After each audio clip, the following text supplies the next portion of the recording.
ये इलेक्शन है या सिलेक्शन है, लेकिन अभी उसका भी पता नहीं चल रहा कि ये इलेक्शन है या सिलेक्शन। अब ये एमसीक्यूज है जो के सामने नंबर है, 4 ऑप्शंस है और इसमें से वो जो हमारा बाबा है वो कंफ्यूज है कि किसको देना है।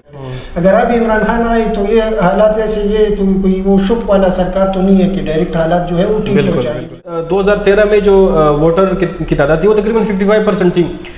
इसके बाद फिर 2018 में 52%, तकरीबन 3% कम हो गए और इसके बाद फिर 2024 में 48%। तो इसकी क्या वजूहत है? अगर ये इमरान खान नहीं होता या ये लोगों की एक जिद नहीं होती, कोई नहीं निकलता, ना निकलते।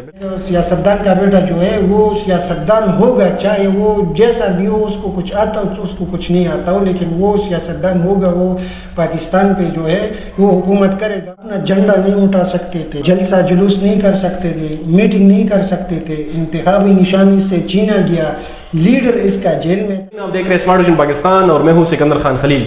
नाजरीन, तकरीबन 5 दिन पहले इलेक्शन हो चुका है पाकिस्तान में और इससे पहले भी एक काफ़ी ज़्यादा कन्फ्यूजन थी कि पाकिस्तान में इलेक्शन होगा या नहीं होगा, लेकिन बाहर के अल्हम्दुलिल्लाह इलेक्शन हो चुका है। लेकिन इलेक्शन के बावजूद जो नताइज है, जो इलेक्शन का मकसद है, वो अभी तक हमारे अवाम के सामने और हमारे सामने नहीं आए। मेरे साथ मौजूद है फरहाद अली खान, जो कि वर्किंग जर्नलिस्ट हैं, इस्लामाबाद बेस्ड, और यहाँ पे एक न्यूज़ एजेंसी है उनके साथ काम भी कर रहे हैं।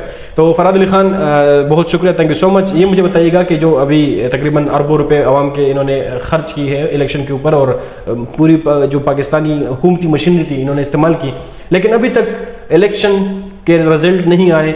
ये क्या था? इलेक्शन था? ये क्या था? इस बात पे पाकिस्तान नहीं बल्कि सारी दुनिया के लोग जो है वो कंफ्यूज है कि ये इलेक्शन हुआ है या क्या हुआ है। पहले तो लोग कहते थे कि ये इलेक्शन है या सिलेक्शन है, लेकिन अभी उसका भी पता नहीं चल रहा कि ये इलेक्शन है या सिलेक्शन है, क्योंकि पहले तो किसी न किसी को सेलेक्ट किया जाता, इलेक्शन हो जाता तो चले वो एक इलेक्ट हो जाता, सिलेक्शन हो जाता बकौल आपके तो वो सेलेक्ट हो जाता। Exactly. अब ये एमसीक्यूज है जो के सामने नंबर है, 4 ऑप्शंस है और इसमें से वो जो हमारा बाबा है वो कंफ्यूज है कि किसको देना है। चले ये वो लाइट बनेगा, पीटीआई गवर्नमेंट बना सकती है, इस पोजीशन में है कि वो अकेले गवर्नमेंट बनाए? अंदर बिल्कुल नहीं, जो है वो एक मजबूत हुकूमत जो है वो बना सकती है। और अभी ये रिजल्ट्स जो नहीं आ रहे या फाइनल जो नहीं हो रहा है, मेन वजह ये है कि दूसरी जो पार्टीज है उनके डील्स चल रहे हैं, कि मुज़ाकरात चल रहे हैं कि भाई मिल के काम करते हैं। अब मिल के काम क्यों करते हैं? क्योंकि अकेला कर नहीं सकते ये लोग। नवाज शरीफ पागल है कि वो जरदारी के साथ बैठ के वो हुकूमत करे। इलेक्शन से पहले आप देखो ना, एक दूसरे को गालियां देते रहे। और ये तो ठीक है, चले वो तो जो ग्रुपिंग होती है और मैं आपको सपोर्ट करूंगा, आप मुझे सपोर्ट करें, वो तो नताइज के बाद ही हो गया ना। अभी तक नताइज ही नहीं है, तो ये नताइज क्यों नहीं आ रहे अभी तक? नताइज जो है वो तो जाहिर सी बात है, वो पीटीआई की सीटें जो है उस पे ही मसला चल रहा है ना। रिजल्ट्स कितनी बार चेंज हुए हैं, आप देखें ना, 1 घंटे बाद रिजल्ट चेंज हुआ है, दूसरे घंटे बाद रिजल्ट चेंज हुआ है ना। तो अब उस पे जो है वो चीज़ें चल रही है, लोगों ने अदालतों से भी वो किया है, अदालतों को रुजू किया है, तो उस पे जो है ये चीज़ें चल रही है। और इधर उसका फ़ायदा उठा के ये लोग जो है इधर बैक पे अपने डील्स, आप देखो जरदारी आज इस्लामाबाद में, कल लाहौर में, तो ये बना रहे। अब कल इन लोगों ने कहा है कि 2 साल जो है वो शहबाज शरीफ साहब गवर्नमेंट करेगा, हुकूमत करेगा, और 2 साल जो है वो बिलावल भुट्टो जरदारी साहब करेगा। तो ये मजाक बना के रखा है। अच्छा, जो पाकिस्तानी इलेक्शन है इसमें एस्टेब्लिशमेंट के रोल को आप किस तरह देख रहे हैं? रोल है तो कितना है, होना चाहिए नहीं होना चाहिए?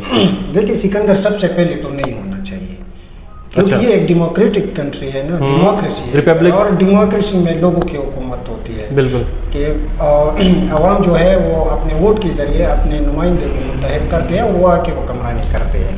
लेकिन अनफॉर्चुनेटली एस्टेब्लिशमेंट जो है वो है हमारी सियासत में। पहले लोग नहीं मानते थे, या चलो जो भी था, मीडिया नहीं था, लेकिन आजकल का बच्चा जानता है कि ये इस मुल्क में, आप देखिए ना, आपके साथ ये सर्वे होगा कि वोटर्स की तादाद जो है वो कम होता जा रहा है। यही मैं पूछने जा रहा था कि जो तकरीबन नाजरीन 2013 में जो वोटर की तादाद थी वो तकरीबन 55% थी। इसके बाद फिर 2018 में 52%, तकरीबन 3% कम हो गए और इसके बाद फिर 2024 में 48%। तो इसकी क्या वजूहत है? होना चाहिए था कि अगर 55 है तो ये 60 पे जाना चाहिए था, 60 है तो अभी 65 होना चाहिए था, ये तो कम होता जा रहा है। तो यही तो मैं आपसे कहना चाह रहा हूँ कि लोगों का इंटरेस्ट जो है वो कम होता जा रहा है। पहले इंटरेस्ट या ट्रस्ट? दोनों। क्योंकि ट्रस्ट किस पे ट्रस्ट होगा। अब लोगों को हर चीज़ पता है, अब जितनी भी पॉलिटिकल पार्टीज है उसके एक एक नुमाइंदे का प्रोफाइल जो है उस पे है, सोशल मीडिया पे है। हाँ। तो लोगों को पता है कि ये बंदा कैसा है, इसने पास्ट में क्या किया है और ये अभी क्या कर रहा है। बिल्कुल, जो पॉलिटिकल अवेयरनेस है वो बहुत ज़्यादा हो गई है, शायद इस वजह से भी लोगों को पता चल गया कि अभी तक हमारे मुल्क में क्या खिलवाड़ होता जा रहा था और अभी क्या हो रहा है। अच्छा, डेमोक्रेसी का पॉजिटिव वो होता तो जाहिर सी बात है लोगों को पता चलता कि भाई हमारी वोट की वैल्यू है, तो फिर ये रेशो कम नहीं होता, ये आगे बढ़ता, लोग बहुत ज़्यादा बाहर निकल आते। और ये मैं आपको दावे के साथ बोल सकता हूँ कि इस इलेक्शन में 2024 में अगर ये इमरान खान नहीं होता या ये लोगों की एक जिद नहीं होती तो कोई नहीं निकलता, ना निकलते। बिल्कुल। खैर, मैं जब देख रहा था, मैंने खुद तकरीबन 30-35 किलोमीटर मैंने ट्रेवल किए और मैंने वोट पोल किए। रीज़न ये था कि इस दफ़ा जो इनके हल्का बंदी इन्होंने की थी तो उसकी मुझे समझ नहीं आई कि मेरा घर अगर एक जगह पर है, मेरे करीब कोई आसपास कोई हल्का होना चाहिए था, बहुत ज़्यादा दूर हो तो 10 किलोमीटर होना चाहिए था। 35 किलोमीटर मैंने ट्रेवल किए और मेरा जो वोट था वो 29 से जाके वो 28 और 30 में था।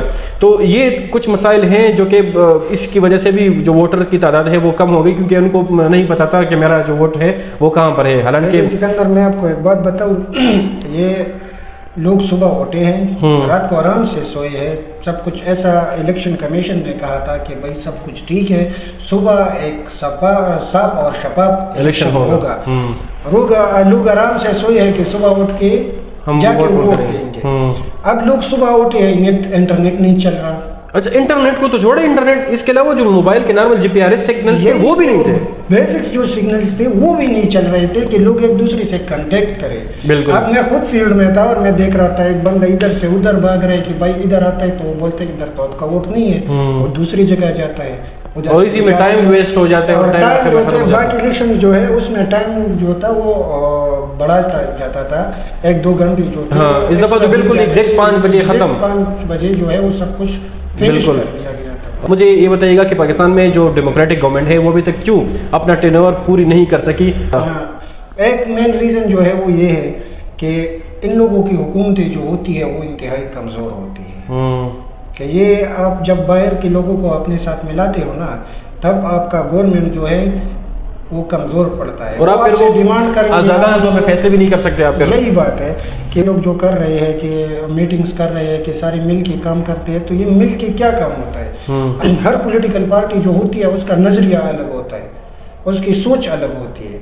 तो आप इतने सारे बंदों को एक टेबल पे कैसे इकट्ठा करके ये बात कहते हो कि हम मिल के हुकूमत करेंगे? अब इलेक्शन से पहले ये सारे एक दूसरे के पीछे पड़े रहे हैं, अब 1 घंटे में आपका सोच, आपका नजरिया, आपका दीन, आपके ईमान, आपका सब कुछ एक हुआ कि नहीं भाई हम मिल के हुकूमत करेंगे, मिल के पाकिस्तान। तो आपने इलेक्शन से पहले क्यों नहीं किया कि भाई ये सारे एक पाकिस्तान है और ये बंदे हैं, ये वज़ीर आज़म होगा, ये होगा, तो बस कर दो। पाकिस्तानी सियासत को आप किस तरह देख रहे हैं कि पाकिस्तानी सियासत वाकई में सियासत है या ये एक ख़ानदानी सियासत अपने ख़ानदान तक महदूद लिमिटेड है? इस सवाल से क्या कहना है? देखिए सिकंदर, आपने बहुत अच्छा सवाल किया, थैंक यू। ये जो है पाकिस्तान में बिल्कुल ऐसा है। एक सियासतदान का बेटा जो है वो सियासतदान होगा, चाहे वो जैसा भी हो, उसको कुछ आता हो उसको कुछ नहीं आता हो, लेकिन वो सियासतदान होगा, वो पाकिस्तान पे जो है वो हुकूमत करेगा। नवाज शरीफ साहब की बेटी है भाई, ये तो पाकिस्तान तो अगर आप पाकिस्तान में हैं और आप पाकिस्तान में आप एक सियासी ख़ानदान में आपकी बर्थ हुई तो आप एक अजीम सियासतदान हैं, और अगर आप उस खानदान में नहीं और आप बहुत अच्छे आप इंटेलेक्चुअल हो, लेकिन आप कुछ भी। आखिरी सवाल फरहाद, इस्टेब्लिशमेंट का रोल तो हमने इस पे बात भी कर ली कि इस्टेब्लिशमेंट का रोल हमारे मुल्क में, बल्कि हर मुल्क में होता है, लेकिन हमारे मुल्क में ज़्यादा है। अब मुझे बताइएगा कि जो इस्टेब्लिशमेंट है उसके लिए आपका मैसेज क्या है? मेरा मैसेज उसके लिए ये है कि ये एक बहुत अच्छा मौका था हमारे वो इस्टेब्लिशमेंट के साथ। ये इलेक्शन जो था ना, ये एक बहुत अच्छा होता मौका था इन लोगों के पास कि भाई एक बंदा आया है 2/3 मेजॉरिटी के साथ आया है, भाई उसको एक्सेप्ट करो, तो ये जो इस्टेब्लिशमेंट की जो इज्जत जो है वो लोगों की नज़रों में गिर गई है। ये मैं नहीं कह रहा, सारी दुनिया जानती है, कोई बोलता है कोई नहीं बोलता, लेकिन ये एक वो तल्ख हकीकत नहीं, ये तो सबको पता है कि किस तरह आवाम में गम गुस्सा पाया जा रहा है। बिल्कुल। तो यही एक मौका था कि आप इमरान खान को एक्सेप्ट करो, उसको लेके आओ। उसकी गवर्नमेंट ऑलरेडी बनी हुई है, लोगों ने उसको वोट दिया है, सपोर्ट करते हैं लोग उसको, उसकी एक पॉपुलैरिटी है। तो कल को आवाम आप लोगों से ये शिकवा कभी नहीं कर दे कि इमरान खान जीता था और आप लोग नहीं लेके आए थे। अगर अब इमरान खान आए तो ये हालात ऐसे, ये तो कोई वो शुक वाला सरकार तो नहीं है कि डायरेक्ट हालात जो है वो ठीक हो जाएंगे। ये हो सकता है और महंगाई आ जाए, डॉलर की रेट। नवाज शरीफ ने खुद कन्फेस किया कि 10 साल चाहिए मुल्क को नॉर्मल हालत में लेकर आने के लिए। यही बात है। तो लोगों का वो जो कंसेप्ट था वो तो कम से कम थोड़ा सा क्लियर होता कि भाई ये इमरान खान पे डिपेंड नहीं करता। बिल्कुल। लोगों का तो यही सोचा कि इमरान खान आएगा तो डॉलर पाकिस्तानी रुपए के बराबर हो जाएगा और पेट्रोल 4-5 रुपए लीटर हो जाएगा। तो ये मिसअंडरस्टैंडिंग जो है ये तो खत्म हो जाती। नाज़रीन, आज हमने इलेक्शन के हवाले से बात की कि ये जो इलेक्शन हुआ है क्या वाकई में ये इलेक्शन था, ये सिलेक्शन था। तो उसमें तो अभी भी हम कंफ्यूज है कि इलेक्शन होता तब भी कुछ ना कुछ रिजल्ट हमारे सामने आ जाते हैं, या अगर सिलेक्शन होता तो कम से कम ये नए इलेक्शन थे, नए सिलेक्शन थे, ये MCQs है और अभी तक उसमें बंदे कंफ्यूज है। बाकी हमने रोड मैप भी दी है कि क्या होना चाहिए था और क्या हो रहा है। सियासत, पाकिस्तानी सियासत के हवाले से भी हमने बात की। तो नाज़रीन, अगर आपको हमारी वीडियोस अच्छी लगी तो काइंडली अपनी आरा, आपकी तजावीज़, सजेशंस और जो इस वीडियो के हवाले से आपकी फीडबैक है वो राइट डाउन नीचे आप कमेंट सेक्शन में लिखें। और तब तक मुझे फरहाद अली खान को दीजिए इजाज़त। अल्लाह ने के बाद।